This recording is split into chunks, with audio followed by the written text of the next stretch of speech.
Welcome back, guys. We got a new episode for you today with something that I have never personally done before, but I've always wanted to try.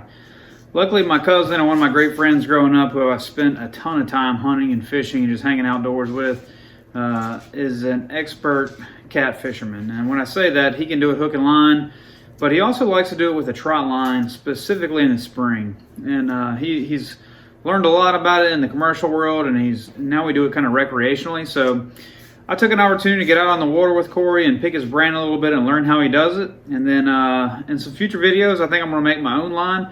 But let's just jump right into it. What we do when we get out on the water, what we're looking for, and we're going to show you exactly how it's done. Stick with us.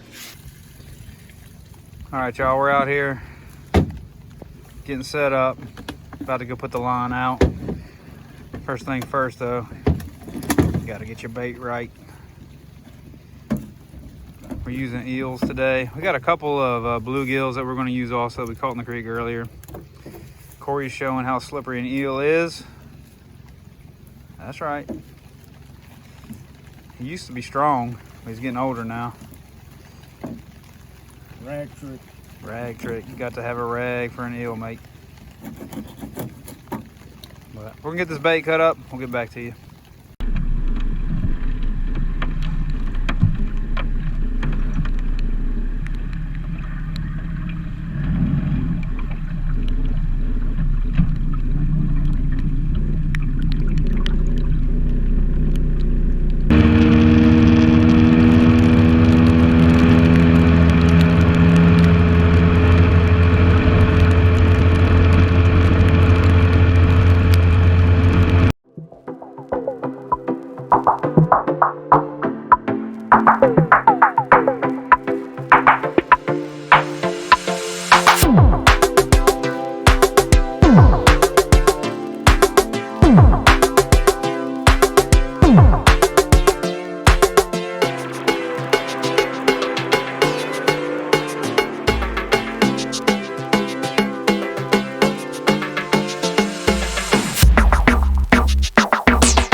All right, y'all, we're back.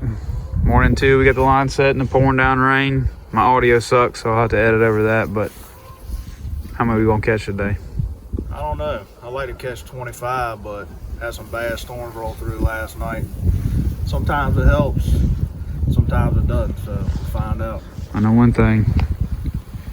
He's bad to the bone. Stop it. About to get a shoulder workout in.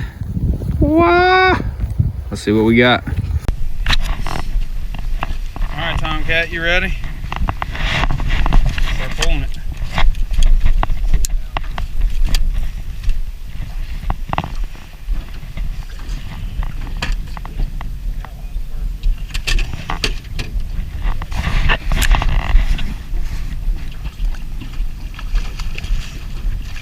You want me to net it?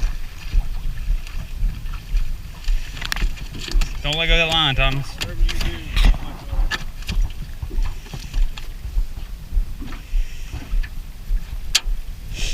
There, boy.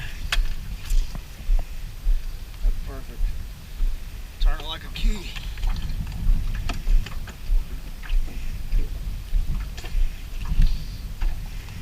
One down on the first hook. All right, pull to the next one, Thomas. Yep, there's another one. Oh, Lord. All right, hold on. Just hold on, mate.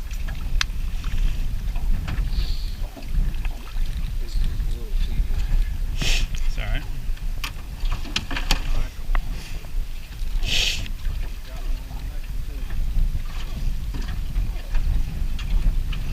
going and y'all keep rolling when you get the hook off.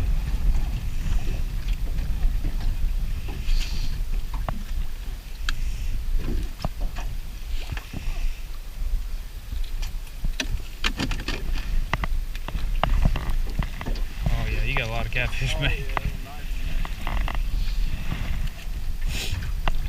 What do you do, slide these through the top? Just, yeah, like push it and then slide it right in that hole. Like that? Yep, and they'll clamp.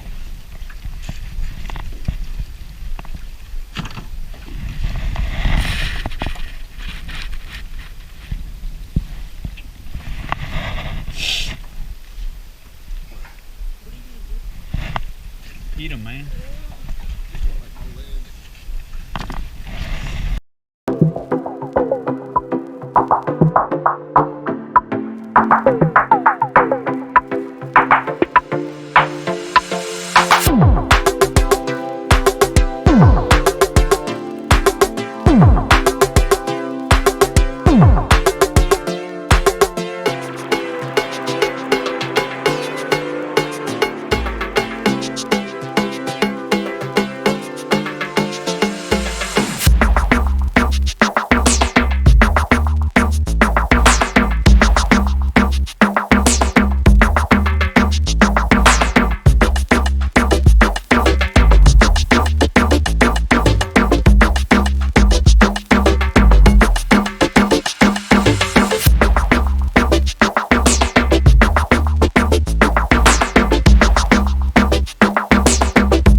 Well, Khoury got a lot of work ahead of him now, but let me ask you one question, man. Like when you're setting, when you're thinking about places to set, what are you looking for?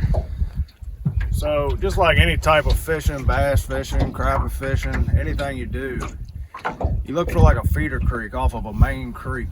You know, the fish like to funnel out of a feeder creek into a larger body of water as the tide falls. So I look just for a feeder creek, whether it be 10 foot wide or 30 yards wide.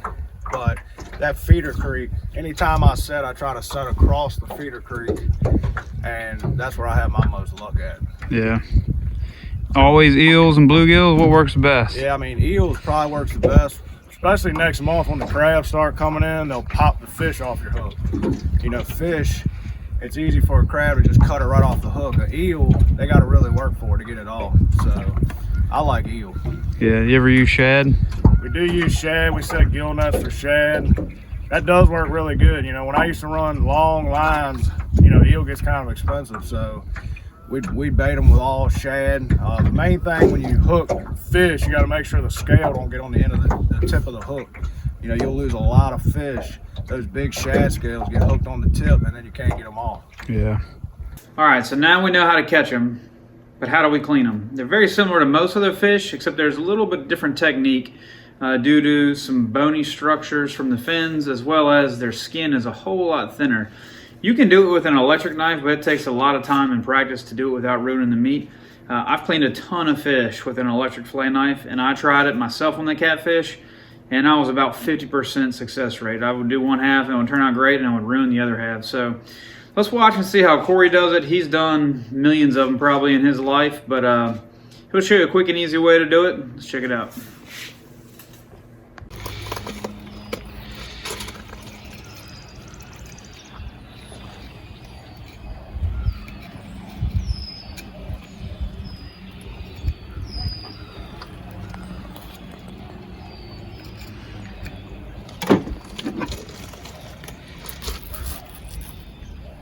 While he's cleaning this fish for you guys, we were talking off camera a minute ago on bleeding catfish. You bleed all of them, just the big ones? I usually bleed the big ones. The small ones don't bleed as bad when you're cleaning them, but it does make a difference. Get all the blood out of them. It's better to do it when we're out there in the water actually working on them, but it's you know, there's a little blood on it, but it's not bad on the small ones. The bigger ones bleed really bad. Just throwing them straight into an ice bath.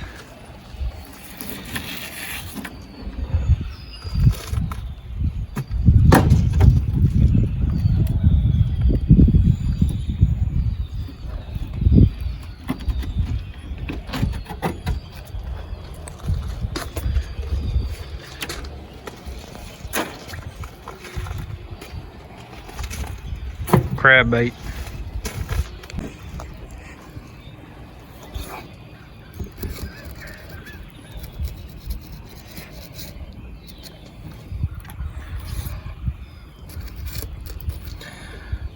I'll give y'all another tip if you can hear me. So this little fin here, if you ever catch a catfish, that fin is gone.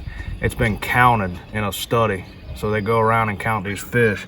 If this fin is gone, like that, it's been counted.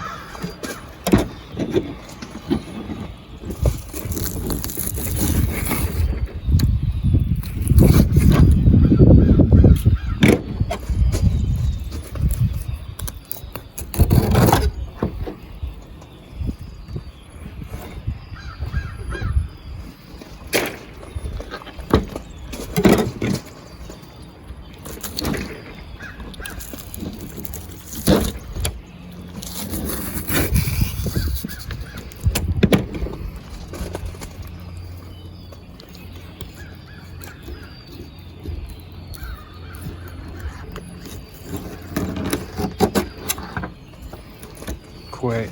Pure white meat. Well guys, I hope you learned something today. I know that I definitely did. I really appreciate Khoury taking me out on the water and showing me the ropes, so to speak.